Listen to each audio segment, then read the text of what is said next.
and let us all do we can to build a better future.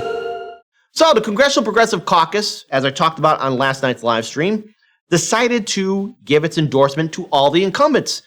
Wow, it seems like Progressive forgot how the DCCC did everything it could to derail them, especially during the 2016, 2018, and 2020 elections. Now the Congressional Progressive Caucus has fallen in line with the Democratic Party, and nothing fundamentally changed. Democratic Party basically owns the progressives now. Justice Democrats, brand new Congress, our revolution. You're not going to do anything or change anything. Jimmy Dore was right. There's no way you can reform the Democratic Party. So here's this tweet from Cenk Uygur. I'm sorry. I apologize. Cenk Uygur tweeted this out. In order to undo the damage done by the ridiculous, corrupt, and elitist position of U.S. progressives, his new PAC, Rebellion PAC, whatever happened to Wolfpack, Cenk, is going to enter the race to help Nina Turner. Progressive caucus endorsement will be the most counterproductive ever. Help us win this race. HelpTheRebellion.com. Oh my God, Janky. I thought you said we could trust the likes of Pramila Jayapal. I thought you said we could trust these people. I thought you said that, we just got to give them time, keep our powder dry, and then we'll do something about Medicare for All. Turns out Jimmy Dore's forced to vote for Medicare for All was right. Turns out the March for Medicare for All was right. We can't rely on these jagoff politicians. I just want to read a few short excerpts from this article. Again, it's from TYT. I'll keep it short, simple, and brief because I feel that it would be violence. It would be violence of the highest order to reread this again. But here's a few short excerpts. Phase, you can just show people the link. No need to follow along, folks, but hang on, here we go. Yesterday's endorsement of Representative Shontel Brown, Democrat, Ohio, over rival Nina Turner by the Congressional Progressive Caucus PAC didn't just spark a progressive uproar. It may have come without Turner even getting a chance to make her case. Oh no, Janky. It's also raising questions about CPC's strategy, leadership, and commitment to progressive fighters. Brown's incumbency appears to have been the determining factor in the endorsement. Turner's allies, however, now argue that this approach threatens to damage the CPC's progressive image, influence, and credibility. Hey, audience, let's have democracy in the chat. Type 1 if you have confidence and high hope in the Congressional Progressive Caucus. Type 2 if you know that they're just corporate Democrats that are just waiting in wings just to replace the senile bats of Nancy Pelosi and Dianne Feinstein. And don't worry, again, as we continue on with the story, once again, Jimmy Dore has been proven right, and so has everyone else in independent media, that the corporate Democrats were always going to sell out. Anyways, continuing on. So, again, who is the head of the Congressional Progressive Caucus? Why, none other than the honorable, oh so kind, oh so wonderful Representative Pramila Jayapal.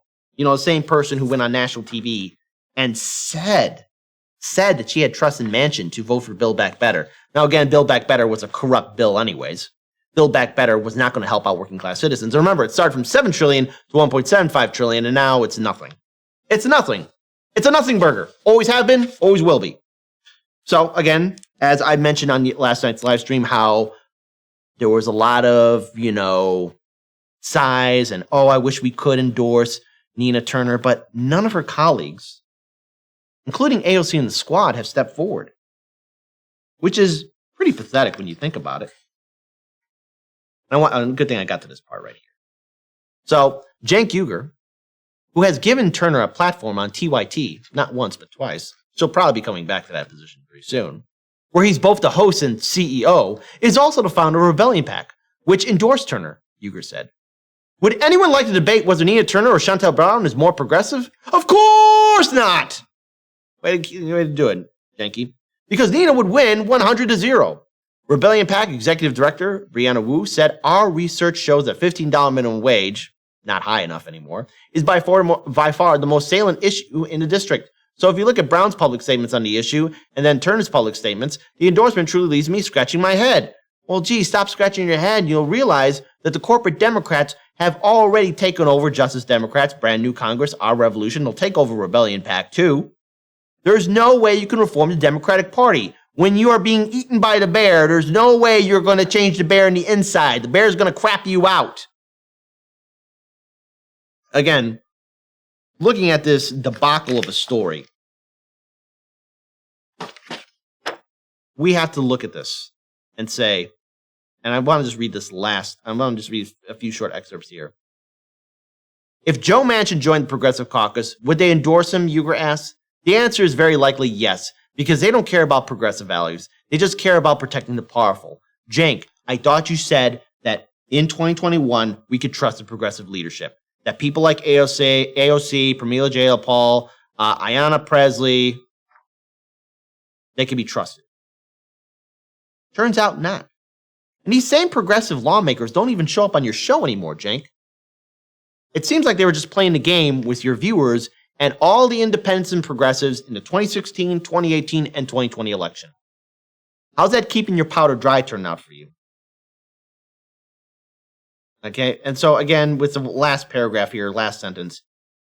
So the source that was giving this information to TYT, of course, said, National progressives are paying attention to the CPC. Win or lose in Ohio, their credibility is shot. Well, of course their credibility is shot. Because it goes deeper than that. See, the progressive lawmakers right now that we got, AOC, Pramila Jayapal, Ayanna Presley, I'm saying progressive, air quotes, Ro Khanna, all of them. See, they're the next in line. Nancy Pelosi is in her 80s. She's senile as an old bat. Dianne Feinstein, U.S. Senator, she's 88 years old. If she gets reelected, she'll be 91. And there's reports already showing that many of her colleagues are finally admitting there's something wrong with Dianne Feinstein. There is. She's got short-term memory. Corporate Democrats control the game. And the thing is, our progressive lawmakers, they're okay with being smacked around by leadership. If anything, if I was in their shoes, I would be aggressive, push back, rock the boat, because these lawmakers don't respect them. I want to pull up this article here. House Speaker Nancy Pelosi, privately blamed progressives for nearly costing Democrats the House majority in 2020 and later fumed that Representative Pramila Jayapal and Alexandria Ocasio-Cortez were competing for Queen Bee of the left, according to a forthcoming book that she's writing about. That's right. We talked about this earlier. New York Times reporters Jonathan Martin and Alexander Burns pull back the curtain on Pelosi's internal frustrations in their forthcoming book, This Will Not Pass, Trump, Biden, the Battle for America's Future, due to release on May 3rd. Punchbowl News reported on some excerpts of the book reporting on Friday morning. Democrats were expected to maintain the possibly even expand their majority in the U.S. House of Representatives in 2020, given President Donald Trump's unpopularity. Instead, they lost a dozen seats on net, nearly losing their majority in the chamber. Some of the districts Democrats lost in places like South Florida and South California included high concentrations of Latino and Asian immigrants, a warning sign for Democrats' electoral prospects. In a few strictly confidential conversations, she pointed a finger leftward, the authors wrote. Pelosi told one senior lawmaker that Democrats have alienated Asian and Hispanic immigrants with loose talk of socialism. In some of the communities, the Italian Catholic speaker said Democrats had not been careful enough about the way they spoke about abortion among new Americans who were devout people of faith. So here's how you know this is all bullshit. Number one, we talked about this in Hard Lens Media during the 2020, and with the aftermath of the 2020 election and throughout 2021. The reason why the Democrats lost their seats was because, again, you had neoliberal corporate Democratic incumbents who weren't reaching out to voters. The Democratic Party wasn't doing anything at all. In fact, they were focused on derailing progressives, smearing progressives. But then again, these same corporate incumbents, what was their message? Oh, I'm conservative. I'm Republican light. Typical Democrat playbook. Now, the thing is, yeah, they lost their majority because they couldn't give anything. And the Democrats were all focused on Biden, how nothing's going to fundamentally change, and we have to be pragmatic. That was a message from the Democratic Party, the incumbents in the United States Senate who were part of the Democratic Party, and incumbents in the United States House of Representatives who were part of the Democratic Party. These are facts. And here it is, Mama Bear, you know, the one who AOC and the other progressive members in Congress decided to reinstate as Speaker of the House, even though during the first months of 2021, in January, when Jimmy Dore, Cornel West, Breonna Joy Gray, Justin Jackson, and so many others, did a live stream town hall why we need to do a forced vote for Medicare for all to withhold their vote for Nancy Pelosi and put Medicare for all on the House floor for a vote, especially during the height of the pandemic in 2020. And what did our oh-so-brave progressive lawmakers do? They said that it was violence. They ignored it. Now's not the time. Cenk Uygur was doing cartwheels defending AOC and then coming up with a lie on how McCarthy was going to become Speaker of the House. Turns out Jimmy Dore was right. Again. Hashtag Jimmy Dore was right. Let's make that a trend. Seriously, folks. Because he's right. And look, I hate saying this. I had high hopes for the progressives way back in 2018. I had the audacity to hope. Boy, oh boy, am I sorry about that. Big waste of time. Continuing on, again, the article talks about how the speaker told a colleague that Jayla Paul, the chairwoman of the Congressional Progressive Caucus, and AOC were vying to be the queen bee of the left, but the reward might be serving in the House minority after the next election, according to the book.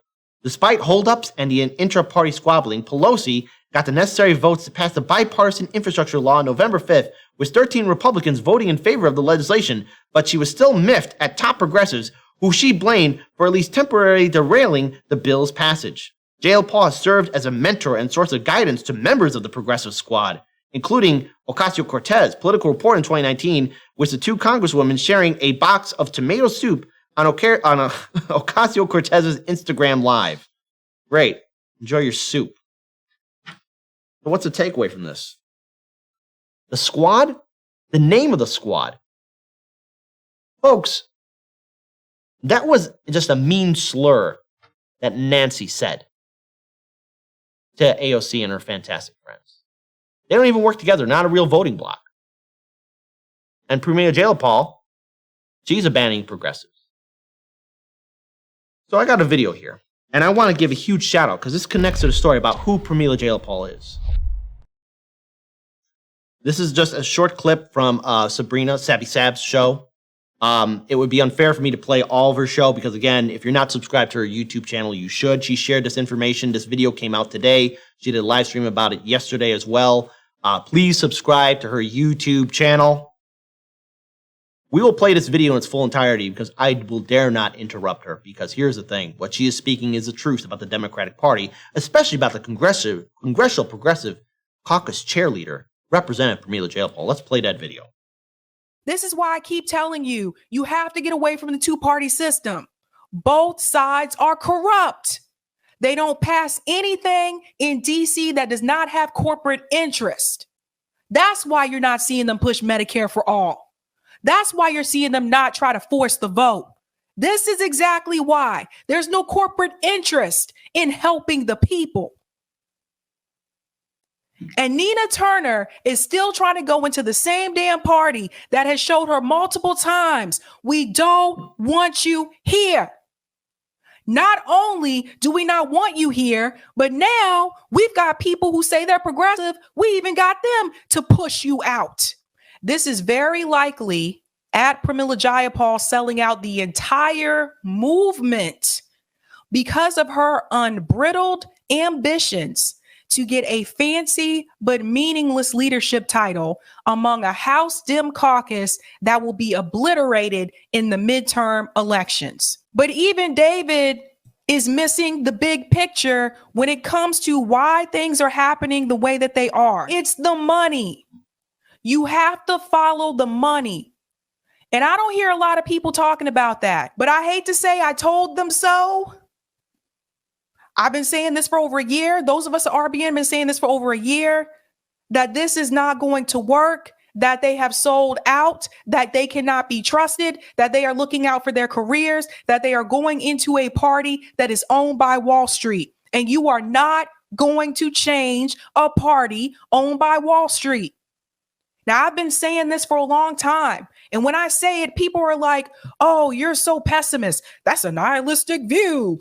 You can't think like that. No, motherfucker, it's true. At least I'm willing to be honest with people and not get on here on Twitter asking people for more money. Donate more money to these politicians that are just going to sell you out. Get out of here. How is she wrong? What else can I add to that? But except she is correct. Jimmy Dore was correct. Convo Couch was correct. The Casa Casa Network was correct. The entire independent left was correct. They were right. We here at Heartland's Media have been calling it out. Democratic Party is just as corrupt as the Republican Party. Now, before we pull up these next links, I want to make something very clear, because we have gotten pushback from a lot of people saying, you gotta be mean to Republicans. Why aren't you calling out the Republicans? Because I know what to expect from the Republican Party. The Republican Party will never fight for any progressive issue. We all know this. This is not an opinion. This is a fact. It's not low-hanging fruit. It is rotting fruit on the ground. I know what to expect from Turtle Boy Mitch McConnell and Lindsey Graham Cracker and Ted Cruz and all those other jagoffs. I know what to expect. When they give me the middle finger, at least it's authentic. They're not going to care about progressive issues. They're not going to care about progressive policies, even though it's popular amongst voters.